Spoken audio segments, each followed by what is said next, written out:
Oremos. Por Watchman Nee. ¿El efecto de la oración? ¿Cuál es el efecto de esa oración? Su efecto puede verse en dos tiempos diferentes. El primero es el efecto inmediato. Cada vez que el enemigo es acusado, Dios le impide otra vez que nos haga daño. Aunque después de algún tiempo podrá volver, sin embargo, durante el periodo en que lo acusamos, no se atreve a hacernos ninguna violencia. Cada vez que reclamamos la victoria de la cruz, esa victoria se hace real para nosotros una vez más. Cada vez que oramos contra el enemigo, el Señor vuelve a deshacer su obra y a reprenderlo. Si oramos una vez más, Satanás sufrirá una derrota más. Cuando Dios escucha nuestra oración una vez más, el provecho de Satanás es arrebatado una vez más. Sin embargo, este efecto va más allá de lo inmediato. Aquí el Señor Jesús se refiere a la justicia final. Cuando nosotros oramos una y otra vez, el Señor reprende al diablo y deshace sus obras una y otra vez. Pero esto todavía no es final, es decir, no es de una vez para siempre. Como el diablo es restringido solo temporalmente, todavía tiene que sufrir las consecuencias de su derrota final. ¿Y acaso Dios no hará justicia a sus escogidos, que claman a Él día y noche? Pregunta el Señor, ¿se tardará en responderles? Esto se refiere a la destrucción final de Satanás. Sabemos cómo el enemigo va a ser apresado en el abismo sin fondo durante el reinado milenario. Después, el mismo Señor Jesús lo arrojará al lago de fuego. Entonces será la última vindicación de los creyentes. Por esta razón, los cristianos de hoy deben ofrecer muchas oraciones contra el diablo, para que sus ofensas sean vengadas para siempre. Ahora es el tiempo de la paciencia de Dios. Aunque el Señor sí escucha las oraciones de los creyentes y pone límites a las obras de Satanás, con todo no ha acabado de arrojarlo fuera, de manera que ya no pueda molestarnos. Por lo tanto, ahora es también el tiempo en que los creyentes deben orar para apresurar la llegada de ese día. A este respecto, nuestra oración parece tener el efecto de acelerar la obra de Dios. Si la viuda no hubiera insistido siempre, ¿quién sabe cuándo el juez le hubiese hecho justicia de su adversario? Su continuo pedir aceleró el día de su vindicación. Hoy nosotros debemos hacer lo mismo. Os digo, dice el Señor, que pronto les hará justicia. Parece que con esto el Señor quiere indicarnos que la rapidez de la obra de Dios está determinada por la frecuencia de nuestras oraciones. Si nosotros acusamos siempre al diablo en la oración, Dios nos hará justicia rápidamente. Cuando el Señor Jesús venga otra vez, arrojará a Satanás del cielo a fin de despojarlo de todo su poder. La oración que acusa a Satanás apresurará el día de la venida del Señor. Obremos unidos a Dios. A menudo pensamos que Dios hace todas las cosas de acuerdo a su voluntad. Sin duda que es así. Sin embargo, ese es solo un lado de la verdad, no toda la verdad. Dios obra de acuerdo a su voluntad, este es en efecto su principio, pero cuando Dios comienza a obrar, espera siempre antes de hacer algo, a que sus hijos expresen su conformidad con su voluntad por medio de la oración. Como necesita Dios que los hombres obren unidos a Él. El Señor tiene en verdad su propia voluntad, pero quiere que los hombres pidan de acuerdo a la voluntad divina. Entonces Él llevará a cabo con rapidez la obra que ha determinado. Sin la oración de sus hijos, que indica que ellos obran unidos al Señor, Él solo no hará lo que desea hacer. La intención de Dios es destruir al diablo. Su voluntad es sin duda hacer justicia a los creyentes. Sin embargo, el Señor espera las oraciones de sus hijos. Así como el juez de la parábola no habría hecho justicia a la viuda si ésta no hubiera venido a insistir por su causa, así hoy Dios no hará justicia rápidamente a los creyentes si no oran contra Satanás. No sabemos con exactitud por qué esto es así, pero sí sabemos lo mucho que a Dios le gusta que su pueblo obre unido a Él. Naturalmente, la acusación debe basarse en hechos. Pero como los creyentes son indiscutiblemente hostigados por Satanás, pueden acusarlo ante Dios del mal trato que han recibido. Y esto traerá la muerte de Satanás. Los últimos días. Cuando el Señor Jesús terminó de decir esta parábola, concluyó con esta pregunta final: ¿pero cuando venga el Hijo del Hombre, hallará fe en la tierra? Lucas 18:8. A juzgar por estas palabras, parece como si en el tiempo de su pronta venida, habrá una gran falta de esta clase de oración entre su propio pueblo. Y no hacen esta oración porque no tienen fe. Piensan que arrojar a Satanás del cielo al abismo sin fondo y luego al lago de fuego es algo demasiado grande y demasiado difícil. Puesto que la promesa de que, el Dios de paz, aplastará en breve a Satanás bajo vuestros pies, Romanos 16:20, todavía ha de cumplirse después de 20 siglos, ¿cómo voy yo a esperar que Dios vaya a acabar con Satanás a causa de mi oración? Lo que el Señor Jesús quiere decir con sus palabras es que en el tiempo de su inminente retorno, a la gente le faltará fe para orar respecto a este asunto. Sin embargo, los últimos días son el tiempo cuando debemos orar así. Podemos ser nosotros los pocos creyentes que en los días en que esta oración hace tanta falta, ofrezcamos oraciones contra el diablo para hacerle perder ventaja y poder. Sabemos que en los últimos días Satanás y sus espíritus malignos estarán excepcionalmente activos en sus obras. Por lo tanto, hemos de orar más que nunca contra él y derrocar su gobierno. Hablando con toda verdad, no hay obra más grande que los hijos de Dios puedan hacer hoy que esta obra. Quien está dispuesto a orar contra Satanás por la gloria de Dios y por su propio bien? Disputa, oh Jehová, con los que contra mí contienden, pelea contra los que me combaten. Echa mano al escudo y al pavés, y levántate en mi ayuda. Saca la lanza, cierra contra mis perseguidores, di a mi alma, yo soy tu salvación.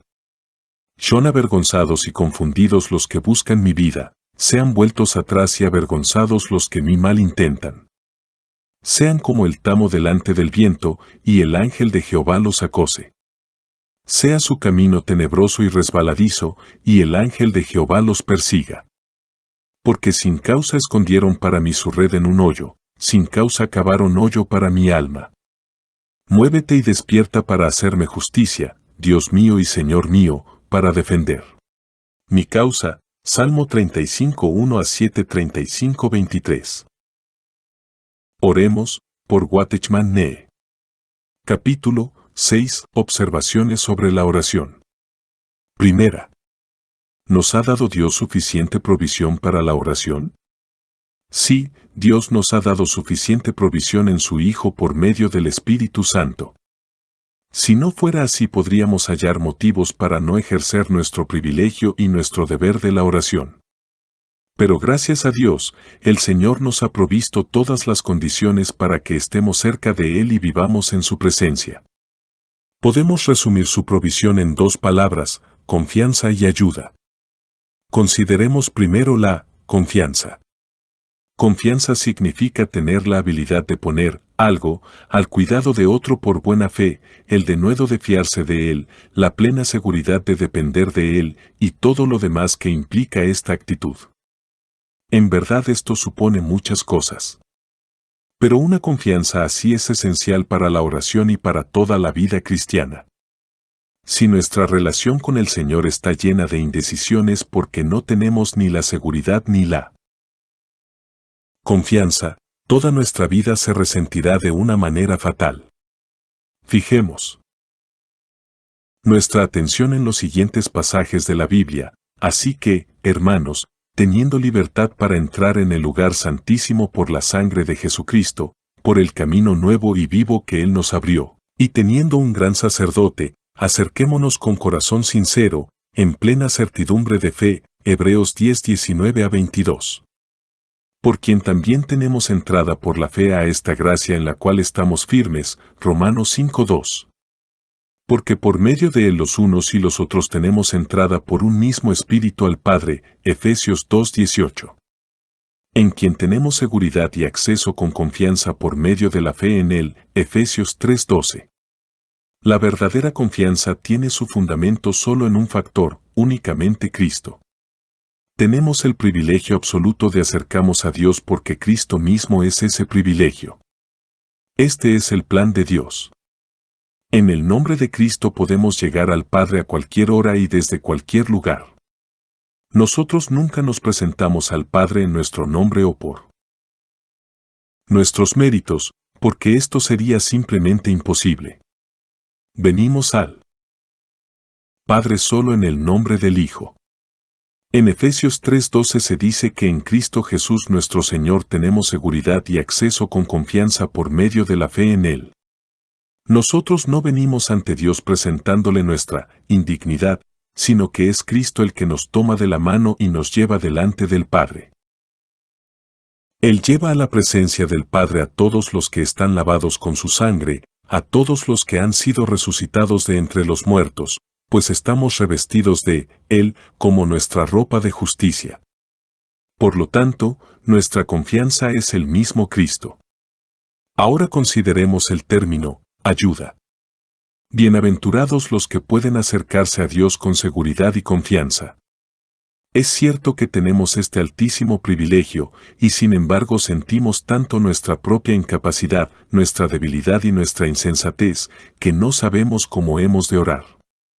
Qué bueno es entonces conocer y experimentar aquí la cooperación y ayuda del Espíritu Santo.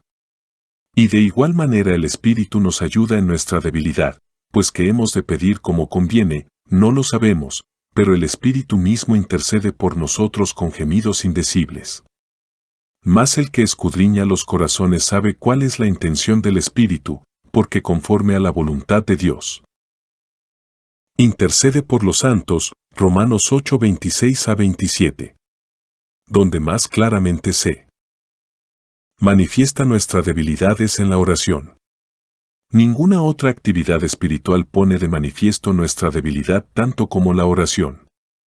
Todos sabemos la gran dificultad que los discípulos tuvieron en el huerto de Getsemaní. No podían velar y orar.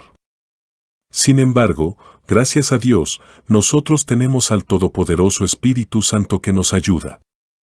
Hemos de confiar en el Espíritu Santo que habita en nosotros y que obra con poder en nuestro interior, pues Él es nuestra ayuda en tiempos de enfermedad e incertidumbre. Aunque nosotros no sabemos cómo hemos de orar, con todo, el Espíritu Santo que está en nuestro interior y que sí sabe la voluntad de Dios, nos enseñará a orar como Dios quiere. Más todavía, dará sentido a nuestra relación con Dios y nos llevará a una comunión verdadera. Por lo tanto, cuando oremos, dependamos del Cristo en quien creemos y del Espíritu Santo que nos ayuda. Segunda.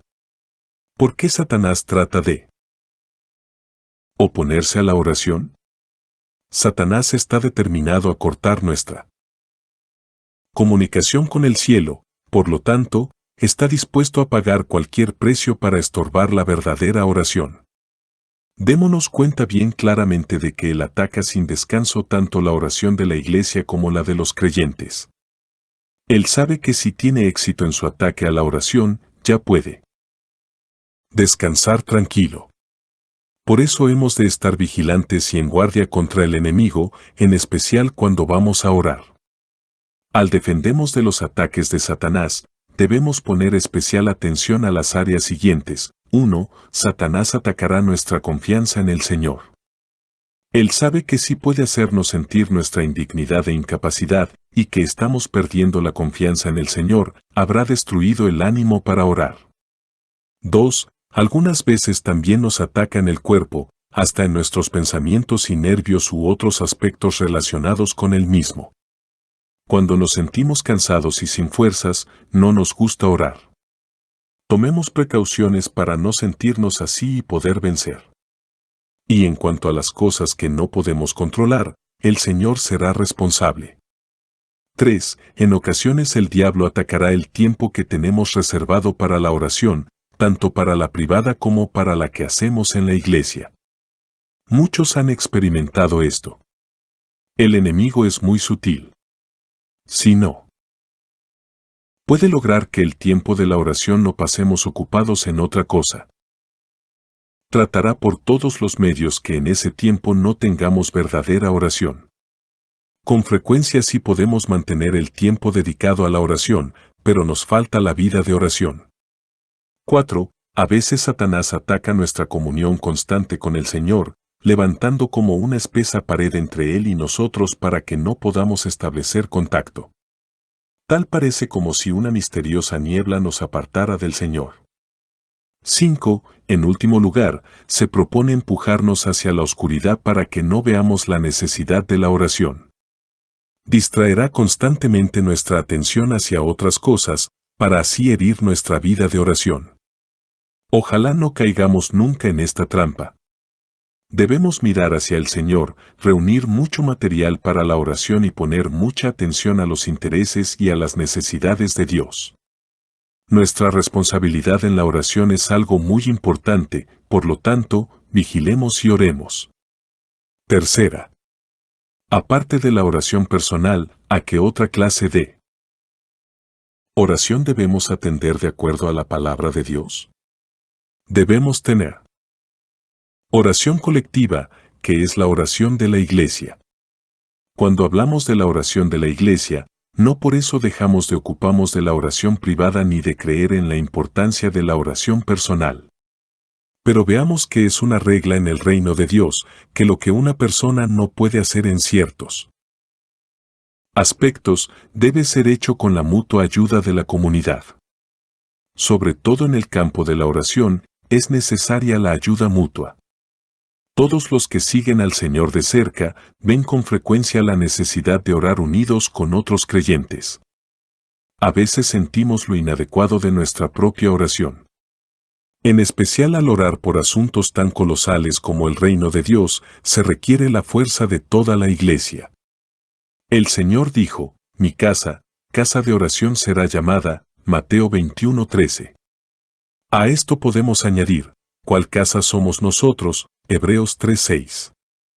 Otra vez os digo, declara el Señor, que si 2 de vosotros se pusieren de acuerdo en la tierra acerca de cualquiera cosa que pidieren, les será hecho por mi Padre que está en los cielos.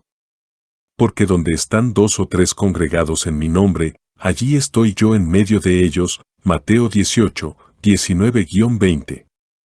Tanto los hechos como la experiencia nos dicen que la porción de Cristo es más grande cuando los creyentes se reúnen en el nombre del Señor que en cada individuo, pues el Señor está en medio de la Iglesia, mientras que no puede estar en medio de un individuo, no puede estar en medio de un individuo, porque el Señor está en el individuo. La porción de Cristo en medio de la Iglesia es lo que no puede tener una persona individualmente. Cuando en verdad nos reunimos en el Señor, qué amplitud de horizontes experimentamos al orar. Qué mucho más fuertes nos sentimos para la batalla de la oración. Todavía más, en una reunión de oración a menudo recibimos la revelación de la mente de Dios por medio del Espíritu Santo, que nos hace sentir una urgencia y también nos da las palabras para orar. Sin duda que son muchas las cosas que podemos decir sobre la oración de la Iglesia, pero quizás sea suficiente decir solo una palabra importante, que la oración de la Iglesia nunca puede sustituir a la oración privada, aunque también hay que considerar que la oración personal siempre abarcará menos que la oración de la Iglesia y nunca tendrá su alcance. Cuarta. En la obra de la oración, ¿cuáles son los aspectos que necesitan más atención? Hay unos pocos aspectos a los cuales hemos de poner especial atención, y entre ellos están los siguientes. 1. Tengamos comunión con el Señor en todas las cosas. Debemos poner todas las cosas de nuestra vida ante el Señor, pues en la vida cristiana no hay nada común ni insignificante. Tener comunión con el Señor en todas las cosas debe ser nuestro hábito natural y diario, véase Filipenses 4:6. 2. Pidamos y sigamos pidiendo, pues el Señor se goza en que lo hagamos. Él es rico y dadivoso, y por eso quiere que los hombres le pidan. Si alguno de vosotros tiene falta, pídala a Dios, el cual da a todos abundantemente y sin reproche, y le será dada. Pero pida con fe, no dudando nada. Santiago 1:5-6. No tenéis lo que deseáis, porque no pedís. Pedís, y no recibís, porque pedís mal, Santiago 4:23. El pedir incluye la confianza y el deseo. Si el motivo de nuestra petición es puro, no hay nada mejor. 3. Meditemos e intercedamos. Nos presentamos ante el Señor para orar por otros. En verdad esto es colaborar con el Señor en su función de sumo sacerdote, pues Él intercede sin cesar por su pueblo en sus necesidades, Hebreos 7:25, Colosenses 4:12. 4. Oremos sin cesar. Al hablar de orar importunamente necesitamos, ante todo, rechazar el concepto equivocado que nos dice que nuestro Dios no está dispuesto a contestar las oraciones. El orar de manera insistente significa solamente que, después de haber visto con claridad lo que Dios necesita, seguimos orando. ¿Por qué el Señor no contesta de inmediato? ¿Por qué se prolongan los días de su silencio? Aquí hay por lo menos dos razones. A. Que Dios necesita una reacción completa de su pueblo en lo que se refiere a las cosas que a Él le importan y en las que tiene gran interés. Y B. Que algunas veces la oración constante es necesaria por causa de cierta clase de necesidad, porque por las fortalezas que Satanás ha levantado, hace falta oración más intensa para destruirlas. Véase Mateo 7:7-8, Marcos 9:28-29. 5. Oración ejecutiva. Como estamos unidos al Señor que se sienta en el trono, pues es Señor de todo, podemos orar en su nombre que es sobre todo nombre, Filipenses 2:9. 6. Oración combativa. Por medio de la oración presentamos la victoria de la cruz aplicándola a todas las cosas.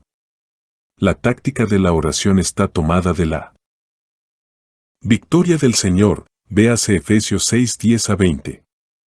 7. La oración de fe. En determinadas circunstancias el Espíritu Santo nos imparte la seguridad interior que nos hace conocer la voluntad de Dios. Entonces veremos que nuestras oraciones son instantáneamente concedidas, véase Hechos 9:40. 8. Urgencia de oración. Esta oración es como el dolor y la congoja de un nacimiento espiritual, que consiste en participar de los sufrimientos de Cristo, con el corazón del Padre y con los gemidos indecibles del Espíritu Santo, hasta el día de gloria, véase Gálatas 4:19. Quinta. ¿Cuál es el objetivo central de la oración? Dios desea tener una iglesia gloriosa. El propósito central de la oración es preparar para Cristo una iglesia gloriosa que sea conforme a Él. Esta es la revelación de toda la Biblia. Es el pensamiento central de Dios. Necesitamos prestarle una atención especial, pues es asimismo el deseo del Señor.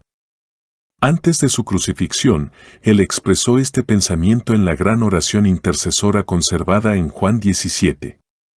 En las epístolas de Pablo, este deseo del corazón es también muy evidente. Con esto no se quiere sugerir que hay que disminuir las oraciones por los demás asuntos, sino que esto ha de servir para dar un enfoque central a todas las oraciones que se ofrezcan. Teniendo este objetivo en la mente, nuestras oraciones alcanzarán un nivel más alto. Si vemos que la predicación del Evangelio no solo causa que la gente pase de la muerte a la vida, sino que principalmente lleva a los hombres a una eterna y maravillosa unión con el Cristo glorioso, entonces nuestra oración intercesora por el mundo aumentará necesariamente, en vez de disminuir.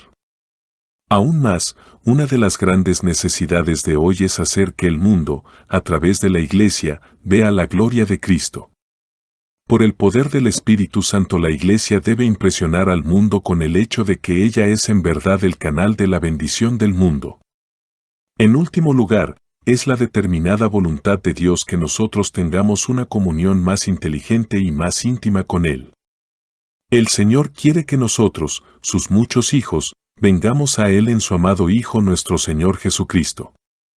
Desea que muchos sacerdotes acompañen al gran sumo sacerdote, el que está, viviendo siempre para interceder por ellos, Hebreos 7:25, en su obra intercesora. Y nos hizo reyes y sacerdotes para Dios, su Padre, Apocalipsis 1:6. Mas vosotros sois, real sacerdocio, primera. Pedro 2:9. Oremos, por Watchman Nee. Capítulo 7. Las tácticas quebrantadoras de Satanás. Y hablará palabras contra el Altísimo, y a los santos del Altísimo quebrantará. Daniel 7:25. Satanás tiene su obra, y esta es atacar a los hijos de Dios. Puede que su ataque no sea repentino, a menudo viene de forma gradual y despacio. Daniel 7:25 menciona cómo Satanás quebrantará a los santos del Altísimo. De hecho, Satanás tiene un plan contra los santos del Altísimo, y es el de quebrantarlos, desgastarlos, agotarlos, acabar con ellos. Por lo tanto, reconozcamos claramente que la obra de Satanás en la vida de los hijos de Dios, con frecuencia no es muy perceptible, puesto que su trabajo para quebrantarlos es lento. El significado de quebrantar puede llevar la idea de desgastar un poco en este minuto, luego desgastar un poco más en el minuto siguiente. Deshacer un poco hoy y un poco más mañana. Así la obra de desgaste es casi imperceptible, más. Con todo es una obra destructora. Uno apenas se da cuenta de esta actividad desgastadora de Satanás, pero el resultado final será el de no dejar nada. Por tanto, este principio de la obra de Satanás en la vida de los hijos de Dios consiste en quebrantarlos hasta desgastarlos por completo. Él nos quebrantará hoy un poquito y un poco más al día siguiente. Nos hará sufrir un poco ahora y un poco más después. Quizá pensemos que es algo insignificante, pero Satanás sabe que las consecuencias de este quebrantamiento son el total desgaste de los santos. Asamblea en Santo Domingo Este. Escrito por el hermano Watchman Nee en el año 1951. Para más información comuníquese con este número de WhatsApp. 1-829-747-1995.